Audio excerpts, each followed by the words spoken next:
Welcome back to Hungry Theologian, helping you taste and see that the Lord is good.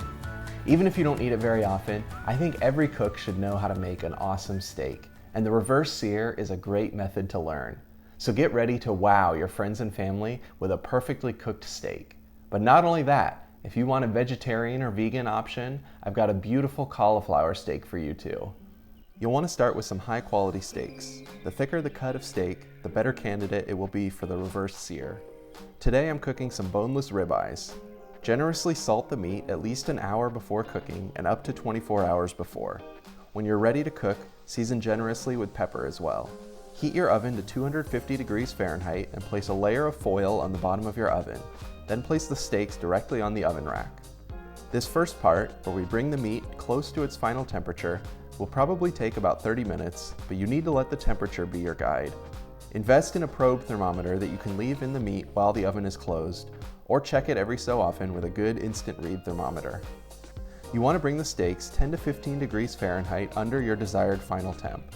So if we're going for medium rare, take them out of the oven when they reach 115 degrees Fahrenheit. When you're getting close to that temp, start preheating a cast iron or stainless steel skillet as hot as you can. I'm using my outdoor cast iron griddle because it can get really hot and I don't have to worry about the smoke detector. When the steaks are ready, place them on the hot pan to sear. Then flip to sear the other side. If your pan is hot enough, you should get a good crust in about 45 seconds on each side. Finish the steaks with some Maldon's flaky salt, then slice and enjoy this beautiful piece of meat. Now for the cauliflower. Remove the leaves and cut off some of the stem so you have a solid base to cut on. Then cut the head of cauliflower into steaks about an inch thick. Generously season those steaks with salt and pepper and heat some vegetable oil over high heat in a cast iron or stainless steel skillet. Flip it once you get a nice crust on the first side.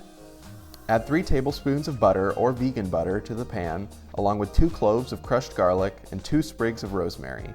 Tilt the pan so the butter pools down with the garlic and rosemary, and use a spoon to butter-baste your steak. Just keep the pan tilted and continue to spoon the butter on the cauliflower until the second side is nicely browned. Once again, we'll top this steak with some Maldon's flaky salt.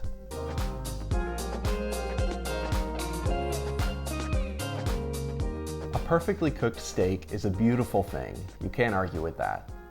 A lot of people will probably look down on this cauliflower steak, and obviously it's not the same thing as the ribeye, but it actually tastes really great. I'd highly recommend you try it. Both of these steaks would be great with a chimichurri sauce, and you can see my easy chimichurri recipe in my lamb shoulder video, which should be linked on screen now. As you may have guessed from my comparison of meat and vegetables, today we're talking about the story of Cain and Abel in Genesis chapter 4.